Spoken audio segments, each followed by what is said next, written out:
Welcome to dream show. ഇന്നത്തെ പുതിയൊരു വീഡിയോയിലേക്ക് എല്ലാ ഉദ്യോഗാർത്ഥികൾക്കും സ്വാഗതം. എല്ലാവരും ഒരുപാട് കാത്തിരുന്ന ഡിവിഷണൽ അക്കൗണ്ടന്റിന്റെ ക്ലാസ്സുകൾ ഇന്നു മുതൽ നമ്മൾ ആരംഭിക്കുകയാണ്. ഒരുപാട് പേര് എന്നോട് ചോദിച്ചിട്ടുണ്ടായിരുന്നു ഡിവിഷണൽ അക്കൗണ്ടന്റിന്റെ ക്ലാസ്സുകൾ ചെയ്യുമോ എന്ന്. ഡിവിഷണൽ അക്കൗണ്ടന്റിന്റെ അക്കൗണ്ടിങ് ക്ലാസ്സുകളാണ് നമ്മൾ ചെയ്യാൻ ഉദ്ദേശിക്കുന്നത്. അപ്പോൾ അക്കൗണ്ടിങ്ങിൻ്റെ ബേസിക്സ് അറിയാത്തവർക്ക് പോലും പെട്ടെന്ന് തന്നെ മനസ്സിലാവുന്ന രീതിയിൽ എന്താണ് അക്കൗണ്ടിങ് എന്ന് തുടങ്ങി നമ്മൾ നമ്മുടെ സിലബസിലുള്ള കംപ്ലീറ്റ് അക്കൗണ്ടിങ് ഭാഗങ്ങളും കവർ ചെയ്യുന്ന രീതിയിലാണ് ക്ലാസ്സുകൾ മുന്നോട്ട് പോകുന്നത്. അപ്പോൾ എല്ലാവരും ക്ലാസ്സുകൾ മുടങ്ങാതെ കാണുക, നോട്ട്സ് പ്രിപ്പയർ ചെയ്യുക. അതുപോലെ തന്നെ ഈ ഡിവിഷണൽ അക്കൗണ്ടൻറ്റ് എക്സാമിന് വേണ്ടി പ്രിപ്പയർ ചെയ്യുന്ന നിങ്ങളുടെ ഫ്രണ്ട്സിന് ചാനലിൻ്റെ ലിങ്ക് നിങ്ങളൊന്ന് ഷെയർ ചെയ്ത് കൊടുക്കുക. ഓരോ ദിവസവും ചെയ്യുന്ന ക്ലാസ്സുകൾ ചിലപ്പോൾ ഡെയിലി ക്ലാസ്സുകൾ ഉണ്ടാവില്ല, 2 ദിവസവും 3 ദിവസവും ഒക്കെ കഴിഞ്ഞിട്ടായിരിക്കും ഞാൻ ക്ലാസ്സുകൾ ചെയ്യുന്നത്. കാരണം ഡിവിഷണൽ അക്കൗണ്ടൻറ്റ് എക്സാമിൻ്റെ കൂടെ തന്നെ HSST കോമേഴ്സിൻ്റെ ക്ലാസ്സുകളും കൂടി കൊണ്ടുപോകേണ്ടതുണ്ട്. ഈ ക്ലാസ്സുകൾ കാണുന്ന ഒരുപാട് ഉദ്യോഗാർത്ഥികളുണ്ട്. അതുകൊണ്ട് 2 ദിവസം വീഡിയോ കണ്ടില്ലെങ്കിലും നിങ്ങൾ പേടിക്കേണ്ട, എന്തായാലും നമുക്ക് തുടർച്ചയായിട്ട് തന്നെ ക്ലാസ്സുകൾ ഉണ്ടായിരിക്കും. അപ്പോൾ എന്നെക്കൊണ്ട് പറ്റുന്ന രീതിയിൽ ഞാൻ ക്ലാസ്സുകൾ ചെയ്യാൻ ശ്രമിക്കുന്നുണ്ട്. അപ്പോൾ എല്ലാവരും ക്ലാസ്സുകൾ കാണും.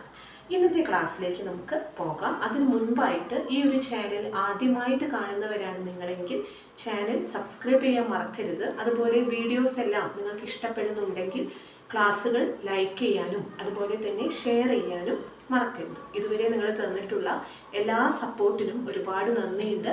ഇനി തുടർന്നും നിങ്ങളുടെ സപ്പോർട്ട് ഉണ്ടായിരിക്കും എന്ന് പ്രതീക്ഷിക്കുന്നു. നമുക്ക് ഇന്നത്തെ വീഡിയോയിലേക്ക് പോകാം. Accounting. What do you understand by accounting? According to American Accounting Association, accounting is the process of identifying, measuring, communicating economic information to permit informed judgments and decisions by the users of information. Accounting എന്ന് പറഞ്ഞിട്ടുണ്ടെങ്കിൽ എന്തെല്ലാം കാര്യങ്ങളാണ് നമ്മളവിടെ ചെയ്യുന്നത്? Identify ചെയ്യുന്നു, measure ചെയ്യുന്നു, informations communicate ചെയ്യുന്നു. ഈ കാര്യങ്ങളെല്ലാം നമ്മൾ ചെയ്യുന്ന ഒരു സ്റ്റെപ്പുകളെല്ലാം ചെയ്യുന്ന ഒരു പ്രോസസ്സിനെയാണ് നമ്മൾ അക്കൗണ്ടിംഗ് എന്ന് പറയുന്നത്.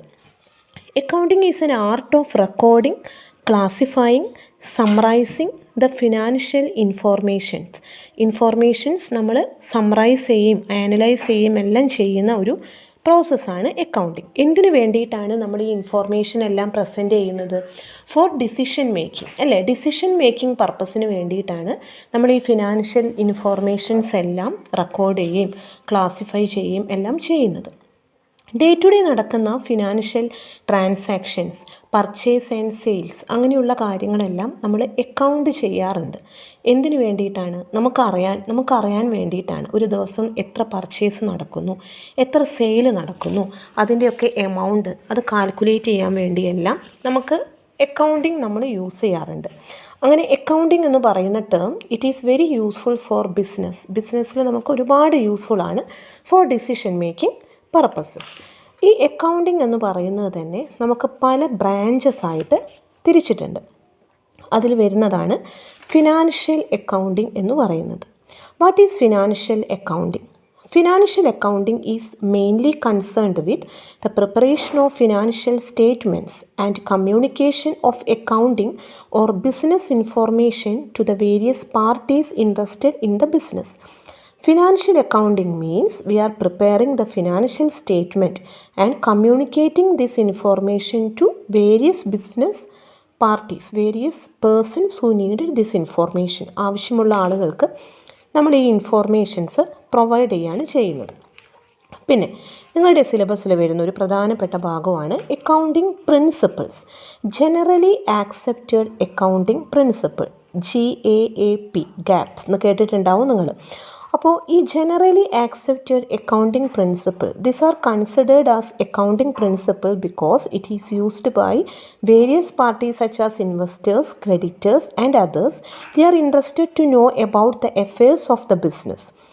അപ്പോൾ ഒരു ബിസിനസ്സിൻ്റെ കാര്യങ്ങളെല്ലാം നമുക്ക് മനസ്സിലാക്കാൻ വേണ്ടിയിട്ട് നമുക്ക് ഒരു റൂൾസ് ആൻഡ് റെഗുലേഷൻസ് ഉണ്ട്, അതെല്ലാം ഫോളോ ചെയ്തിട്ട് വേണം നമ്മൾ അക്കൗണ്ടിങ് പ്രാക്ടീസ് ചെയ്യാൻ വേണ്ടിയിട്ട്. അപ്പോൾ അങ്ങനെയുള്ള കുറച്ച് പ്രിൻസിപ്പിൾസാണ് ജനറലി ആക്സെപ്റ്റഡ് അക്കൗണ്ടിങ് പ്രിൻസിപ്പിൾസ് എന്ന് പറയുന്നത്. അപ്പോൾ നമുക്ക് നോക്കാം എന്തൊക്കെയാണ് അക്കൗണ്ടിങ് പ്രിൻസിപ്പിൾസ് എന്ന് നമുക്ക് നോക്കാം. First accounting principle is accounting concept or basic assumption. Second one, basic principles or accounting convention. And third one is modifying accounting principle. Firstly, we can see what are the accounting concepts or basic assumptions of accounting. Business entity concept. According to this concept, the business and its owners are two separate and distinct entries. Therefore, the business transaction must be kept completely separate from the private affairs of the proprietor. ബിസിനസ്സിന് അതിൻ്റേതായ ഒരു നിലനിൽപ്പുണ്ട്. അപ്പോൾ നമ്മൾ ബിസിനസ്സിനെ separate ആയിട്ടാണ് ഇവിടെ consider ചെയ്യുന്നത്.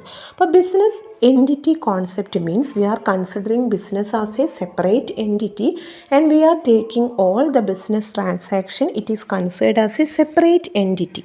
Second one is money measurement concept. According to this concept only those transactions which can be measured in terms of money are to be recorded. Transactions നമ്മൾ മണി ടേംസിൽ പറയുന്ന ട്രാൻസാക്ഷൻസ് മാത്രമാണ് റെക്കോർഡ് ചെയ്യുന്നത്. Then going concern concept. This concept assumes that every business will continue for a long period of time. ബിസിനസ്സിന് continuous ആയിട്ടുള്ള ഒരു existence ഉണ്ട് അല്ലേ. നമ്മൾ ഇന്ന് സ്റ്റാർട്ട് ചെയ്ത് നാളെ സ്റ്റോപ്പ് ചെയ്യുന്നില്ല. അതിനൊരു പെർട്ടിക്കുലർ പീരിയഡ് ഓഫ് ടൈം നമ്മളത് കണ്ടിന്യൂസ് ആയിട്ട് കൊണ്ടുപോകുന്നുണ്ട്. That is going concern concept. Next one is accounting period concept. Accounting period concept എന്ന് പറഞ്ഞാൽ നമുക്ക് അക്കൗണ്ടിങ്ങിൽ നമ്മളൊരു പീരിയഡ് വെച്ചിട്ടാണ് ട്രാൻസാക്ഷൻസ് എല്ലാം നമ്മൾ ചെയ്യുന്നത്. At the end of each accounting period a profit and loss account is prepared to find the profit earn by the business. അപ്പോൾ നമുക്ക് ആ ഒരു ടൈം പീരിയഡ് എന്ന് പറയുന്നത് ഇവിടെ 1st April to 31st March ആണ് അക്കൗണ്ടിങ് പീരിയഡായിട്ട് നമ്മൾ കൺസിഡർ ചെയ്യുന്നത്. Next one is cost concept. According to this concept, all transactions are recorded in the books of account at actual price involved.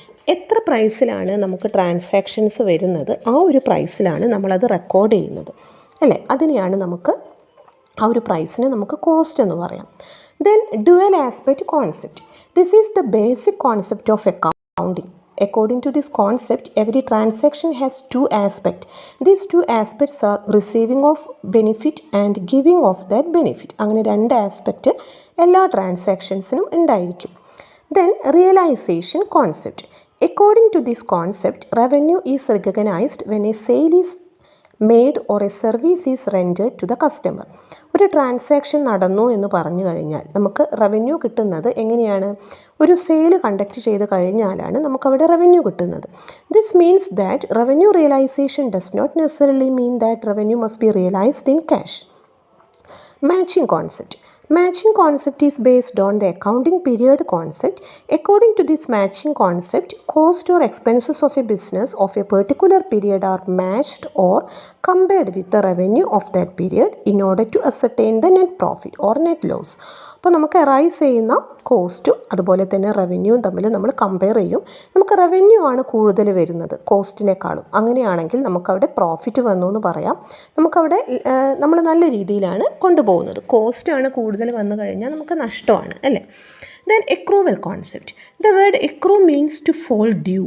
According to the accrual concept, the total income earned and the total expenses incurred during the current period are taken into account irrespective of whether income are received or expenses are. Last one is objectivity concept. Objectivity concept means a material thing that can be seen or touched. So there must be some evidence or proof regarding financial transactions. Financial transaction നമുക്കൊരു evidence ഉണ്ടായിരിക്കണം. അത് conduct ചെയ്തു എന്നുള്ളതിന് ഒരു evidence ഉണ്ടായിരിക്കണം. According to this concept, each recorded transaction in the books of account should have an adequate evidence to support it. അതിനെ support ചെയ്യാൻ പ്രോപ്പറായിട്ടുള്ള ഒരു എവിഡൻസ് ഉണ്ടായിരിക്കണം. ഇത്രയുമാണ് അക്കൗണ്ടിങ് കോൺസെപ്റ്റ് എന്ന ഭാഗത്ത് നമുക്ക് പഠിക്കാനുള്ളത്. അപ്പോൾ ഈ ഒരു കാര്യം അക്കൗണ്ടിങ് ആൻഡ് അക്കൗണ്ടിങ് കോൺസെപ്റ്റ് എല്ലാവരും നന്നായിട്ട് വായിച്ച് നോട്ട്സ് എഴുതി പ്രിപ്പയർ ചെയ്യാം. പുതിയൊരു ക്ലാസ്സിൽ കാണാം. Thank you.